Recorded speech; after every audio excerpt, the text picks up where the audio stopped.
tous et bienvenue sur Doctissimo pour votre Minute Santé consacrée à la gastro-entérologie. Et pour en parler, j'ai le plaisir de recevoir le docteur Spatzerer, gastro-entérologue. Et maintenant, nous écoutons la question de Sophie. Sophie, 36 ans, souffre régulièrement de ballonnements et de flatulences. Ce n'est pas très douloureux, mais inconfortable et pas très esthétique. Comment les faire disparaître durablement ?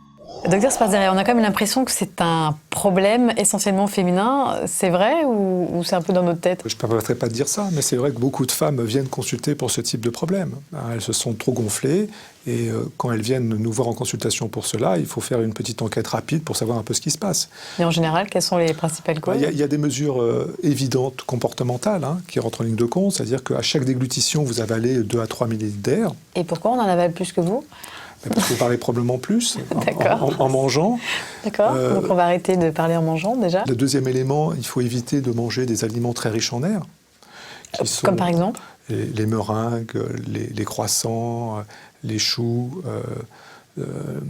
les œufs brouillés. Choux, légumes, on est d'accord. Les choux, légumes, les œufs brouillés, tout ça, ce sont des aliments qui sont très riches en air. Et qui donc peuvent provoquer des ballonnements et des flatulences. Et puis la troisième chose, c'est la perception qu'on a des choses.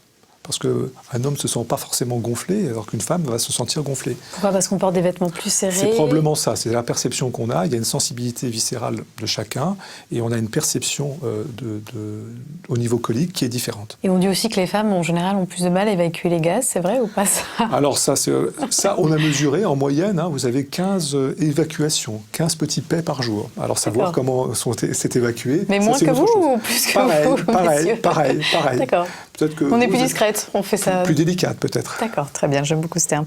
Est-ce qu'il y a des médicaments quand même qui peuvent être efficaces, qui peuvent aider ces femmes qui ont cette perception Alors, à côté des mesures comportementales simples, c'est-à-dire éviter ces aliments trop riches en air, manger doucement, peut-être il y a des aliments mastiquer, les médicaments à base de charbon ont la réputation de chélater en fait cet air, d'emprisonner cet air, parce qu'au final, on arrive à avoir 1 ou 2 litres d'air en permanence dans le ventre. Donc ça va chélater cet air et empêcher, dans certaines mesures, d'avoir ces gonflements. Très bien, merci docteur Spatzerer. Voilà, Sophie, ce qu'il faut retenir, c'est qu'il faut qu'on arrête de parler quand on mange. Je crois que c'est un petit peu moins bavarde. Enfin, moi, en tout cas, c'est ce que j'ai retenu de notre interview. Merci docteur Spatzerer.